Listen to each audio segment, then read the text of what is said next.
So decluttering is often approached as though you can do it once or twice a year, and that's the end of the journey. But the reality is so much different. This approach is often what leads many people, this was me too, to getting so disappointed as soon as the clutter comes back, days or weeks, or sometimes even hours later. Instead, it's so important to create a routine, or routines plural, that will allow you to declutter in an ongoing way. I'm Katie Wells, a leading declutter expert and host of the top-rated podcast called The Maximized Minimalist. And my favorite thing in the world is helping families just like yours declutter their homes and simplify their life so that you can focus on what and who matters most. And I promise you, I know what matters most to you is not all that clutter in your house, right? So let's get it out. Today, we are going to dive into the world of declutter routines, but just one specifically. If you want to learn more about the many routines out there, I highly recommend after this one, you go watch this video where I help you pick some ideal routines based on your lifestyle and your family's needs. Again, routines are key, so make sure to watch that video. In the meantime, today, I'm going to share a really straightforward routine that I absolutely love. And whether you're a seasoned pro or just getting started with decluttering, you can use this to increase your results right away. And just to make sure we're on the same page when it comes to routine, I know that word gets thrown around a lot when it comes to home management, organization, decluttering, all the things. A routine is a structured and habitual sequence of activities that someone follows as a regular part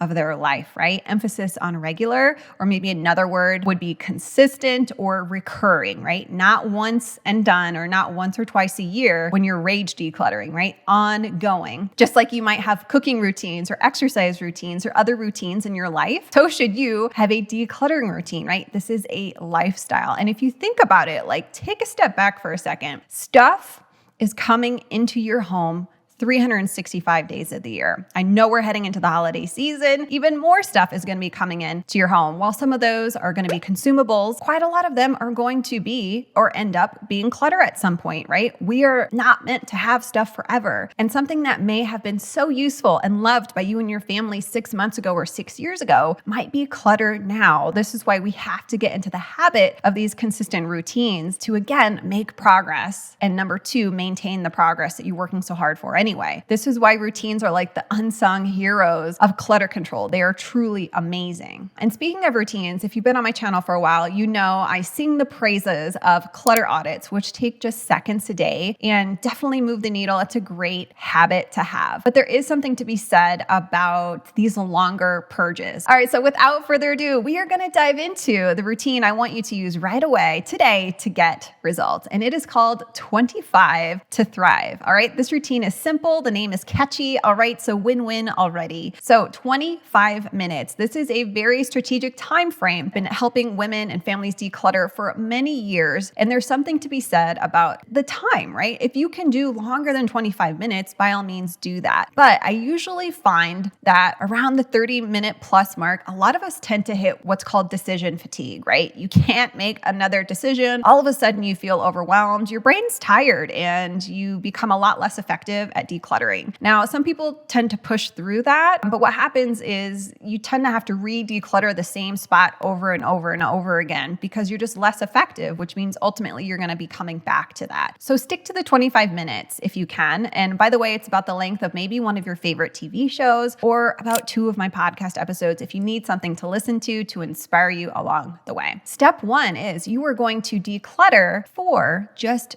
20 minutes. And you might be thinking, but Katie, this is called 25 to Thrive. Why am I only decluttering for 20 minutes? Well, we'll talk about more on that in just a second. But anyways, 20 minutes. And here's the thing. I want this 20 minutes that you're going to be spending today or whenever you do this to be intentional decluttering. I'm not talking about tidying up or putting things away or putting things into drawers and kind of resetting your space. This is intentional time to find things to let go of and make space in your home. That is going to be your 20 minutes. If you need to kind of do a daily reset and put things back where they belong, do that prior to your 25 to Thrive, right? Do a 5-minute reset, then head into your 25 to Thrive. And your goal during this 25 minutes is to declutter as much as you can in a specific space. This could be one drawer, it could be one box, it could be one shelf, it could be the corner of one shelf. Be as specific as possible when working in that so you can get as much cleared out as possible and not bounce from spot to spot to spot.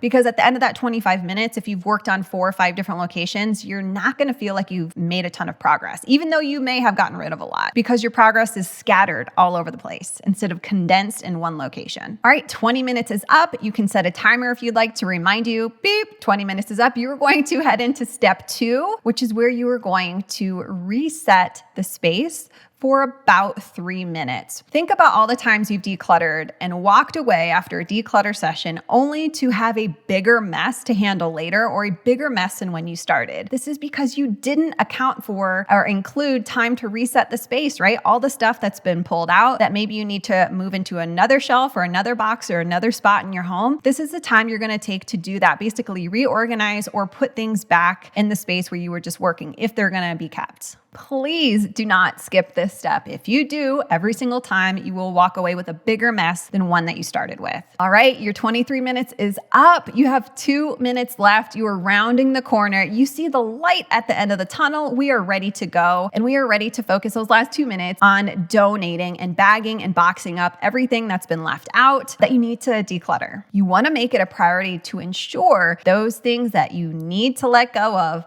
do not linger in your living space, right? Are you thinking of maybe a time or two where you've done this before? You have the stuff bagged up, but it's sitting on your counter still, or you still left the box open, right? Or you still have your donate bin or bags, you're tripping over them on the floor for months to come. Put these in a strategic spot in your house and make a plan to get them out, or at least put them in a spot where you know you'll be reminded to head to the donation center or delegate that to another family member. Stop getting like 90% of the way there and then dropping the ball on the last 10%, okay? Focus on being really intentional about bagging and boxing it up and making sure you follow through with a donation process, whatever that looks like for you. Okay, so the 25 to Thrive really provides you a strategic formula that's gonna help you move the needle, right? It allows you to focus on decluttering, returning items to their proper places, and then ensuring that donations are properly removed from your living space in a really time-efficient manner. Again, if you can do this once a week, that's fantastic. If you can do it more,